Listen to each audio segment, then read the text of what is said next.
A'udzubillahi minasyaitonirrajim. Bismillahirrahmanirrahim. Teman-teman, ada berita yang sangat-sangat membuat saya ngakak ya. Di mana terjadi lagi orang yang berniat membela diri menjadi tersangka. Ini hukum model apa, teman-teman? Dulu juga seperti itu. Orang Madura itu, Irfan yang dibegal itu melawan berapa orang dan si pembegal dihajar habis-habisan. Ujung-ujungnya si Irfan mau dipenjarakan, teman-teman. Dijadikan tersangka pembunuhan kepada begal. Bukan cuma Irfan satu-satunya. Banyak beberapa kasus yang serupa. Orang yang membela diri menjadi tersangka. Halo, sontoloyo bener ini.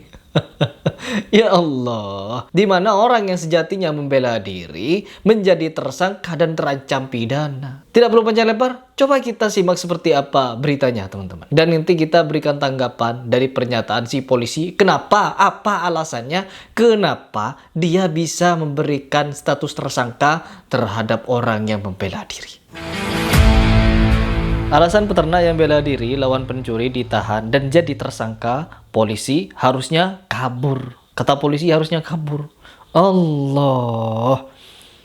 Alasan dan penjelasan terkait penetapan peternak Banten yakni Muhyani, 58 tahun ditahan dan jadi tersangka usai lawan pencuri. Lawan pencuri, teman-teman. Dinilai bukan upaya bela diri. Peternak Muhyani ditetapkan jadi tersangka atas kasus penganiayaan terhadap pencuri bernama Waldi yang tewas usai membela dirinya. Kapolresta Serang Kota, Kombes Pol Safwan Hermanto akhirnya akan bicara soal penetapan tersangka terhadap Muhyani tersebut. Berdasarkan keterangan ahli pidana, perbuatan Muhyani menusuk pencuri kambing dinilai bukan sebagai upaya membela diri atau terancam keselamatannya. Lantas apa, Pak? Harusnya melarikan diri. Allahu Akbar.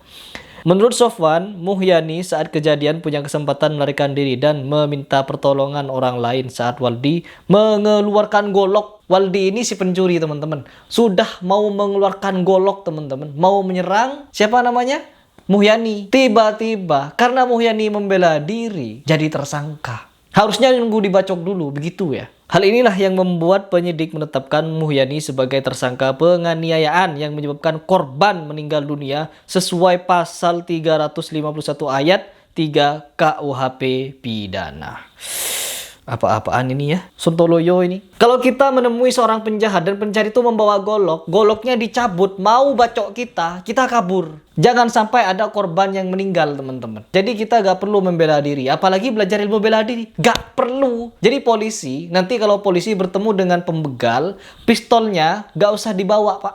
Ya, misalkan nanti ada pembegal nodong golok gini, Kak, lari ya, jangan ditangkap. Nanti Bapak jadi tersangka kalau membunuh begal, membunuh perampok, membunuh penjahat. Allah. Saya di sini sebagai orang sipil biasa yang hidup di perantauan. Saya berantau bertahun-tahun, teman-teman. Saya pernah merantau kemana-mana. Sampai akhirnya terakhir saya merantau ke Jakarta ini. Pertama, teman-teman, yang membuat mental saya ada karena saya pernah belajar bela diri. Bukan berarti untuk membunuh orang. Belajar bela diri untuk meningkatkan mental, meningkatkan percaya diri, dan terkhusus menjaga diri apabila ditinggal kejahatan. Bisa melumpuhkan orang tanpa menyakiti. Apabila dibacok begitu kan, ada tekniknya. Ya, sebagaimana polisi-polisi juga belajar ilmu bela diri ini. Militer juga belajar ilmu self defense. Bukan cuma kita orang bela diri, teman-teman. Karena apa? Ilmu bela diri itu sangat penting. Apalagi di zaman edan seperti sekarang. Bukan cuma edan terhadap suasananya, terhadap zamannya. Di mana ada orang yang hendak mau dibacok. Si pencuri sudah mencabut goloknya dari sarung, hendak mau membunuh si pemilik kambing. Dan si pemilik kambing berusaha untuk membela diri dengan menusuk. Ya, membunuhlah intinya. Jadi tersangka tindak kejahatan. Sedangkan kalau kita berpedoman terhadap al-hadis, orang yang membela diri itu hukumnya jihad. Apabila kita membunuh si pelaku begal, penjahat, orang yang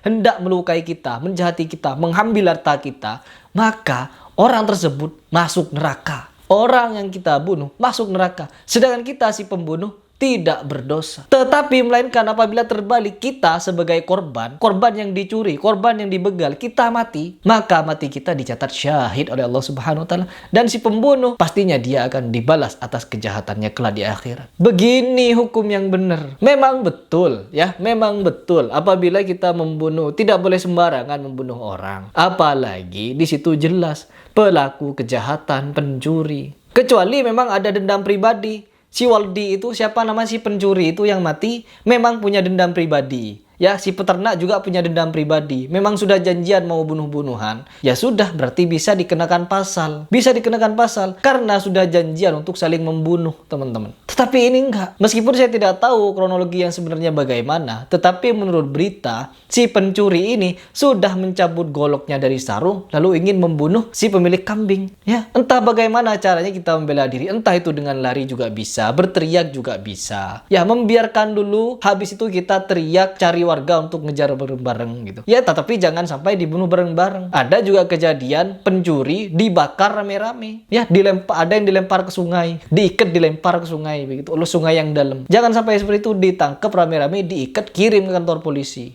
Sekarang kalau kita sendirian, hendak mau dijahati, jangan membela diri. Nggak usah belajar bela diri. Pokoknya ada penjahat, kita lari. Selamatkan diri saja. Dan selamatkan nyawa si pencuri. Begitu.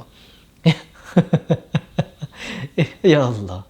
Kadang saya lucu ketika melihat kejadian seperti ini. Apakah mereka ini, oknum-oknum polisi yang memberikan keputusan-keputusan seperti ini tidak mikir apabila mereka di posisi tindakan kejahatan? Berbeda halnya apabila kita di rumah, terus kambing kita ada di kebun gitu kan ya, lalu dicuri dan kita tidak tahu. Ya sudah, nggak perlu dicari, ikhlaskan saja. Allah akan gantikan itu dengan sesuatu yang lebih baik. Tapi, kalau ada di hadapan mata kita, dicuri, kita tahu posisi itu. Lalu kita diem, maka ini perlu dipertanyakan, diamnya apa? Kecuali diamnya kita dengan membawa handphone, di foto wajahnya, lalu lapor polisi. Mantap itu. Ya, apabila kita melihat pencuri masuk ke rumah kita dan kita gak ada di situ, ada CCTV misalkan, ya sudah, kita pasrah ke CCTV dan lihat wajahnya. Apabila ketahuan, ya tinggal wajahnya itu kita kirim ke kantor polisi agar dicari. Tetapi ini enggak, si penjahat sudah ada di depan mata kita, dia mengambil harta kita lalu mencabut goloknya dan hendak membunuh kita.